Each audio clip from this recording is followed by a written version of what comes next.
ต่อยกี่ทีมือขวาต่อยกี่ที5 ทีครับ5 ทีต่อย5 ทีเลยครับเสร็จแล้วที่เหลือผมไม่รู้ครับมีทำอะไรต่อยแค่นั้นครับแล้วคนที่เอาโทรศัพท์ไปคือใครผมด้วยของจริงครับทำจริงเปล่าทำจริงทำจริงไหมทำจริงครับทำจริงไหมจริงครับดูครับนะ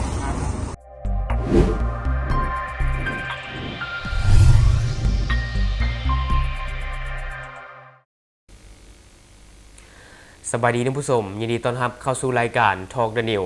และใน EP นี้เฮาก็จะมาโอ้ลมกันในหัวข้อข่าวที่น่าสนใจที่ว่ามีวัยรุ่นลาว3คนก่อเหตุปุ้นคนขับแท็กซี่อายุ69 ปีอยู่ที่ประเทศไทยซึ่งว่าตัวกับข่าวนี้ก็ถือว่าเป็นข่าวที่น่าสนใจเนาะหลายคนก็ติดตามข่าวนี้อยู่ซึ่งว่าเหตุการณ์นี้ถ้าว่าเว้าถึงการปุ้นจี้ชิงทรัพย์อยู่ที่ประเทศไทยนี่นะคนลาวจะบ่ค่อยกล้าเนาะจะบ่ค่อยกล้าไปก่อเหตุอยู่ที่ฝั่งไทยเพราะว่าเขาฮู้ว่าเจ้าหน้าที่ฝั่งไทยเขาเก่งในเรื่องของการปราบปรามผู้กระทำผิดหรือว่าเว้าเรื่องของยาเสพติดต่างๆเนาะเจ้าหน้าที่ฝั่งไทยเขาเก่งเลยเฮ็ดให้คนลาวหลายคนบ่กล้าที่จะไปก่อเหตุแต่ถ้าเว้าถึงการค้ายาเสพติดหรือว่าการลักรถจักรเนาะอยู่ไทยนี่ถือว่ามีคนลาวร่วมขบวนการหลายอยู่คือในช่วงที่ผ่านมา EP ก่อนหน้านี้ที่ว่าข้าพเจ้าได้นำเสนอไปที่ว่ามีคนลาวคนหนึ่งเนาะถูกรวบคาห้างซุปเปอร์มาร์เก็ตหรือว่าคาห้างสะดวกซื้อหั่นในขณะที่กำลังส่งยาเสพติดโดยที่เจ้าที่ฝั่งไทยนะเขามีการล่อซื้อยากับนักขายยานี่ให้ไปส่งและบังเอิญเนาะคนขายยาหันกับเป็นคนลาวสุดท้ายถูกรวบคาห้างซุปเปอร์มาร์เก็ตและถ้าเว้าถึงการลักลอบขนส่งรถจักรนี่แฮงบ่ให้เว้าท่านผู้ชมในช่วงที่ผ่านมาขนส่งเป็น10คันเนาะขนส่งลักลอบขนส่งมาขายอยู่ฝั่งลาวนะและบัดนี้เฮามาเว้าถึงต่อกับข่าวนี้ที่ว่ามีวัยรุ่นลาว3คนไปก่อเหตุปุ้นคนขับแท็กซี่อายุ69 ปีอยู่ที่ประเทศไทยซึ่งเหตุการณ์มันก็มีอยู่ว่าวัยรุ่นลาว3คนนี้ได้เอิ้นแท็กซี่เนาะให้มารับแล้วก็ไปส่งซึ่งว่าในขณะนั้นวัยรุ่นลาว3คนนี่ก็ได้ฮัดคอคนขับแท็กซี่เนาะฮัดคอคนขับแท็กซี่แล้วก็ได้ปล้นเอาวัตถุมีค่าหลังจากนั้นก็ได้พากันเอาตัวหลบหนีแต่ว่าในที่สุดเจ้าหน้าที่ตำรวจของไทยก็สามารถนำตัวผู้ก่อเหตุมาดำเนินคดีได้ในที่สุดซึ่งว่าก่อนที่เราจะไปเบิ่งในข่าวอื่นๆเราลงไปเบิ่งภาพบางช่วงบางตอนที่ว่าวัยรุ่นลาว3คนได้ให้การรับสารภาพต่อกับเจ้าหน้าที่ของไทยก่อนไปถึงซอย44พอลุงเขาพูดว่าเขามีตังค์ใช่ไหมครับเขาพูดว่าไงเขาบอกว่ามีตังค์500ครับแล้วเราไงต่อแล้วก็ผมไม่ได้นะว่าเอาตังค์ผมว่าจอดตรงนี้เลยลุงนะแล้วไงแล้วก็แต่ยังไม่จอดรถแบบนี้ยังไม่จอดครับแล้วพูดไงใครพูดเริ่มนะผมกำลังเริ่มแล้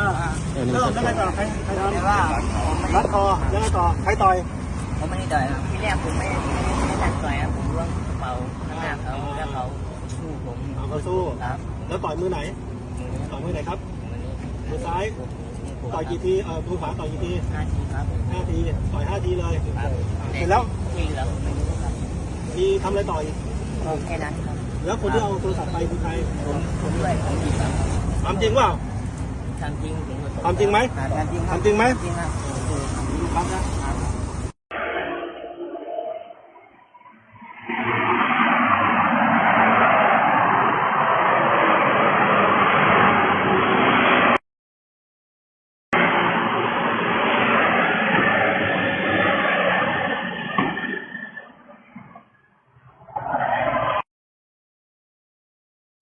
และที่ผ่านไปก็จะเป็นภาพเหตุการณ์บางช่วงบางตอนที่ว่าวัยรุ่นลาว3คนได้ให้การรับสารภาพต่อกับเจ้าหน้าที่ซึ่งว่าต่อกับเหตุการณ์นี้วัยรุ่นลาว3คนห่างก็ไปไทย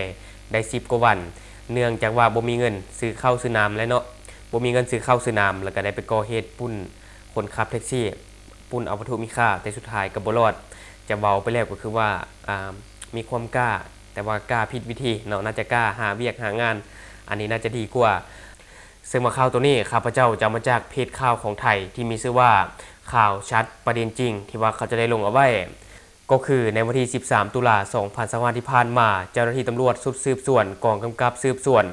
กองบัญชาการตำรวจนครบาล4ร่วมกับสถานีตำรวจหัวหมากได้ติดตามจับกลุ่มคนหายสัญชาติลาว3คนที่ว่าได้ร่วมกันปล้นทรัพย์ท้าวบุญลัดดาคนขับรถแท็กซี่อายุ69 ปี ซึ่งว่าเหตุการณ์นี้เกิดขึ้นในซอยรามคำแหงที่44เกิดขึ้นในตอนเช้ามืดของวันที่12ตุลาคม2025ที่ผ่านมาซึ่งว่าการจับกุมในครั้งนี้เป็นไปตามนโยบายของพลตำรวจโทสยามบุญสมผู้บัญชาการตำรวจนครบาล4และพลตำรวจตรีพันลบแอบมล่าสั่งการให้เร่งรัดติดตามคดีอุกอาจที่มีผลกระทบต่อความปลอดภัยของพ่อแม่ประชาชนซึ่งว่าในตอนเช้ามืดของวันที่12ตุลาคม2025คนหาย3คนได้โบกรถแท็กซี่สีเขียวเหลืองของท้าวบุญลัดดาจากซอยสุขุมวิท11เพื่อไปส่งในซอยรามคำแหงที่44เมื่อฮอดจุดนั้นหมายคนหายได้ร่วมกันปูนซับโดยคนหนึ่งที่มีรูปร่างใหญ่ได้ใส่แขนหัดคอส่วนอีก2คนก็ได้ช่วยกันจี้เอาเงินสดและโทรศัพท์มือถือของผู้เสียหายซึ่งในขณะที่ชุลมุนท้าวบุญลัดดาก็ได้พยายามต่อสู้จนถูกตีหลายครั้งก่อนที่คนหายจะหลบหนีไปหลังจากเกิดเหตุท้าวบุญลัดดาก็ได้ขับรถไปหาลูกสาวเพื่อพาไปห้องหมอและก็ได้เข้าแจ้งความที่สถานีตำรวจหัวหมากในค่ำคืนของมื้อเดียวกันต่อมาในวันที่13ตุลาคม2025เวลา 19:00 น.ตำรวจชุดสืบสวนสามารถติดตามจับกลุ่มคนหายทั้ง3คนได้พร้อมทั้งของกลางโทรศัพท์มือถือที่ถูกปล้นไปซึ่งว่าผู้ต้องหาทั้งหมดเป็นคนสัญชาติลาวที่หาก็เดินทางเข้ามาประเทศไทยได้เพียงแต่10 ปลายวันเท่านั้นและยังบ่มีวิธีการทำจึงได้ร่วมกันก่อเหตุเพื่อหาเงินซึ่งว่าเจ้าหน้าที่ตำรวจก็ได้ควบคุมตัวผู้ต้องหาทั้ง3คนส่งให้กับพนักงานสอบสวนสถานีตำรวจหัวหมากเพื่อดำเนินคดีในข้อหาร่วมกันปล้นทรัพย์โดยมีอาวุธและร่วมกันทำให้ผู้อื่นตามกฎหมายต่อไป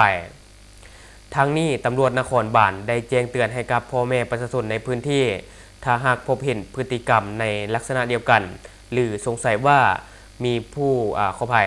หรือสงสัยว่าจะเป็นกลุ่มผู้ก่อเหตุรายนี้ให้แจ้งสายด่วน191เพื่อความปลอดภัยและติดตามดำเนินคดีโดยไวที่สุดต่อกับเหตุการณ์นี้ก็ถือว่าอุกอาจท่านผู้ชมเนาะวัยรุ่น3คนนี้อุกอาจที่ว่าไปก่อเหตุปล้นจี้ชิงทรัพย์อยู่ที่ประเทศไทยแบบบ่ยันกลัวกฎหมายของไทยทั้งที่ฮู้อยู่แล้วว่าเจ้าหน้าที่ตำรวจของไทยเขาเก่งอะลีเนาะอันนี้บ่ฮู้ว่าเป็นหยังคือการก่อเหตุอยู่พุ่นปกติแล้วจะเห็นแต่ว่าก่อเหตุอันลักรถจักรหรือว่าก่อเหตุขายยาเนาะอันนี้น่าจะมีดุอยู่อันนี้ตามข้าพเจ้าได้อ่านข่าวอยู่ทุกมื้อนะและต่อการเหตุการณ์ที่ว่าไปปล้นจี้แบบนี้ก็บ่ค่อยเห็นท่านผู้ชมเนาะบ่ค่อยเห็นแล้วก็ถือว่ายอมรับว่ามีความกล้าแต่ว่ากล้าผิดวิธีและการที่เฮาไปเฮ็ดเวียกอยู่ประเทศเขานั้นเนาะการที่เฮาไปประเทศเขาหั่นและเฮาเฮ็ดแบบนี้ถือว่ามันก็บ่ค่อยเหมาะสมปานใดเฮาไปเฮ็ดเวียกอยู่ประเทศเขาเฮาไปซอกเวียกอยู่ประเทศเขาเฮาไปหากินอยู่ประเทศเขาเฮาก็ควรเคารพกฎหมายของเขาเนาะบ่ไปสร้างความเดือดร้อนให้กับประเทศเขาเพราะว่าหลายคนคนลาวที่ไปหากินอยู่ประเทศไทยนี่มันมีหลายเนาะอันนี้ก็บ่ได้เหมารวมว่าคนลาวเป็นแบบนั้นเบิดนะแต่กลุ่มนี้นะไปไทย10ไปมือแล้วแต่ว่าบ่ได้ไปหาเวียกเฮ็ดน่าจะไปแบบในนามนักท่องเที่ยวเนาะพาสปอร์ตท่องเที่ยวแล้วก็ไปลิ้นซื่อๆแล้วก็บ่มีเงินจังได๋บุก็เลยพากันไปก่อเหตุ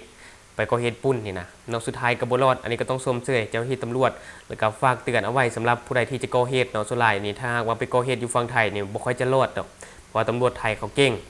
อันนี้ก็ฝากเตือนเอาไว้และทั้งหมดก็คือสิ่งที่ข้าพเจ้าอยากจะนำเสนอในมื้อนี้สำหรับท่านผู้ชมคนใดเบิ่งคลิปของเฮาแล้วยังบ่ได้กดติดตามช่องยังบ่ได้กดกระดิ่งแจ้งเตือนก็อย่าลืมไปกดเพื่อเป็นกำลังใจข้าพเจ้าได้ผลิตคลิปดีๆแบบนี้ออกมาเรื่อยๆหรือสำหรับท่านผู้ชมคนใดอยากตำหนิติเตียนก็สามารถฝากไว้ได้ไปใต้คอมเมนต์ของเราแล้วเราจะเข้าไปอ่านและก็ตอบแลกเปลี่ยนประสบการณ์นำกันอย่าลืมสนับสนุนกันด้วยการกดติดตามช่องขอขอบใจ